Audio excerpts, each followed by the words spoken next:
नमस्कार, मी सदानंद खिल्लारे. आपण पाहतात द बहुजन आवाज. आज आपण उपस्थित आहोत दारवा शहरामध्ये आणि आपण माझ्या पाठीमागे पाहू शकता हे आठवडी बाजार परिसर आहे आणि संपूर्ण हे चबुतरे आपण पाहू शकता. हे आठवडी बाजार परिसरामधली घाण पाहू शकता. हे संपूर्ण घाण येथे साचलेली आहे आणि संपूर्णतः जिकडे तिकडे घाणीचे साम्राज्य पसरलेलं आहे.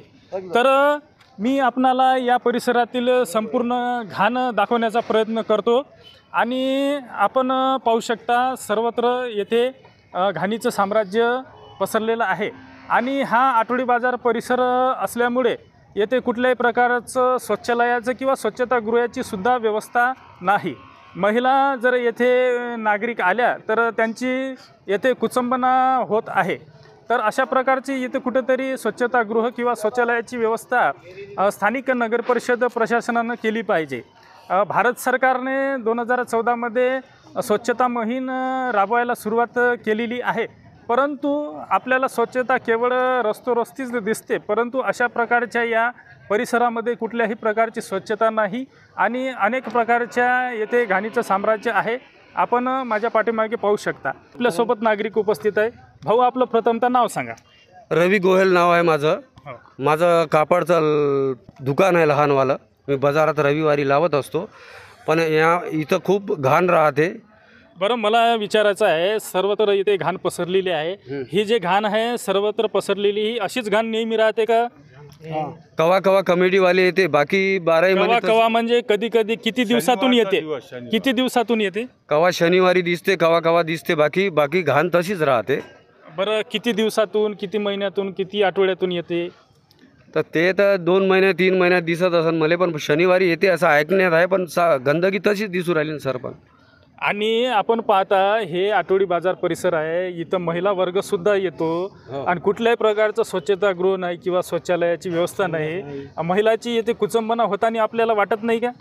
वाटते. एखादा बाथरूम पाहिजे, एखादा संडासची व्यवस्था केली पाहिजे गव्हर्नमेंटनं. हो, स्वच्छतागृहाची व्यवस्था येथे केली पाहिजे अशा प्रकारचं आपल्याला सुद्धा वाटते. आणखीही काही लोक आपल्यासोबत उपस्थित आहे. या भाऊ, समोर या. या असे समोर या. या ना, समोर या ना.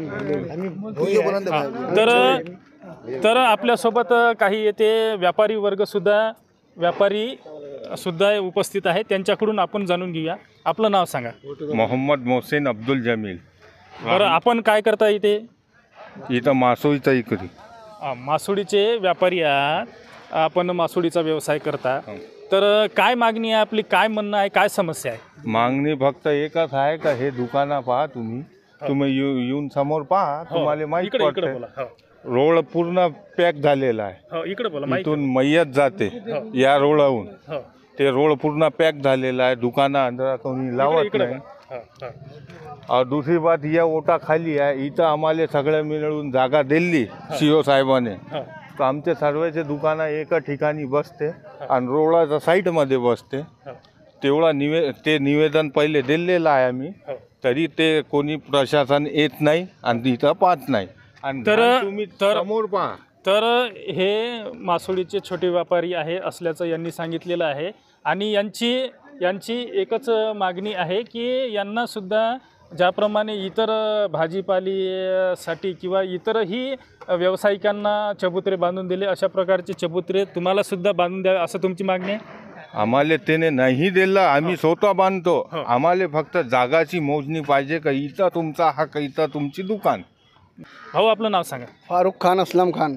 आपला कशाचा व्यवसाय आहे इथं आठवडी बाजारमध्ये? मासोळीचा धंदा आहे आमचा.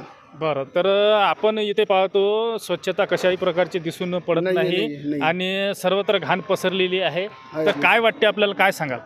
आपण एक सांगायचं गोष्ट की ते घाण पडलेली आहे, ते स्वच्छता पाहिजे. बरं, इथं सफाई कर्मचारी येत असते का दररोज? दररोज नहीं येते. शनिचर वो आते और वहाँ का सभा करते और चल जाते, इधर तो दिखते भी नहीं. हे मागचा परिसर आणि हे सर्व परिसर साफसफाई करत नाही? नहीं, बस वहाँ का करेंगे वो साफ सफाई, बाकी इधर नहीं आते. वो देख लो घाण इधर आते ही नहीं. वहाँ का साफ करेंगे और शनिचर को शनिचर, बाकी दिन आते नहीं. यहाँ ना संडास है लेडीज़ को, ना बाथरूम है. यहाँ पानी की भी सूचना नहीं है मच्छी वालों को. मच्छी वालों के एले ऐसे है कि पानी अगर बारिश का अगर पानी आ गया तो मच्छी वाले कहाँ जाएंगे? उनको हम बोल रहे हैं हमको जगह दो, हम हमारे खुद के पैसों से दुकानें बनाते. वो जगह भी नहीं दे रहे हमको. क्या करेंगे हम? तर इथं महिलांसाठी स्वच्छतागृह किंवा शौचालयाची सुद्धा व्यवस्था नसल्यामुळे महिलांची फार कुचंबना होत असल्याचं यांनी बोलून दाखवलेलं आहे. इतरही काही नागरिक आपल्यासोबत उपस्थित आहे, त्यांच्याशी सुद्धा आपण बातचीत करण्याचा प्रयत्न करूया. भाऊ, आपलं नाव सांगा. शेख नजीर शेख गुलाब. बरं, आपण इथले रहिवासी हो, आपण इथले रहिवासी आहात. व्यापारी आहो. कशाचा व्यापार आहे आपला? वायले मिरच्याचा. तर भाजीपालाचा यांचा व्यापार असल्याचं यांनी सांगितलेलं आहे. आता हे आपण पाहत आहोत, चबुतरे केलेले आहे आणि या चबुतऱ्याभोवती अस्वच्छता किंवा घाण पसरलेली आहे. तर ही घाण पसरलेली कधीपासून आहे आणि किंवा नेहमीच असते का अशी घाण? हे नेहमीच असते, सतत असते. नगर परिषदवाले येऊन काही जे स्वच्छ ठिकाण आहे तिचीच स्वच्छता करतात आणि इकडचं जे घाणेरडं जे परिसर आहे त्या परिसरांनी नेहमी तिकडं काही येत नाही. इकडं घाणेरडंच काम आहे. निकाल हे स्वच्छता झाली पाहिजे, हेच मागणी आहे व्यापाऱ्याची. दुसरं हे संपूर्ण मागे जे कचरा दिसत आहे हे असाच पडून राहतो का? नेहमी असंच राहते.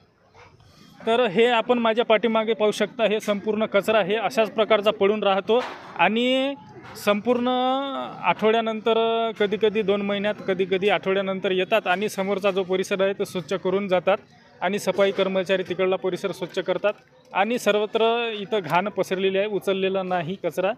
तर अशा प्रकारची ही अस्वच्छता येथे आपल्याला दिसून येते. संपूर्ण भारतामध्ये 2014 पासून स्वच्छता अभियान राबवण्यात आलेलं आहे. दिनांक 17 पासून उपराष्ट्रपती जगदीप धनखड यांनी स्वच्छता हीच सेवा अभियान राबवण्यास सुरुवात केलेली आहे. हा पंधरवडा स्वच्छता अभियान म्हणून राबवायचा आहे. परंतु आपण पाहू शकता की ग्राउंडवर जी परिस्थिती आहे ती वेगळीच आपल्याला येथे दिसून येईल. एकूणच या संपूर्ण विषयावर आपल्याला काय वाटते, आपलीसुद्धा प्रतिक्रिया द्या. धन्यवाद. नमस्कार.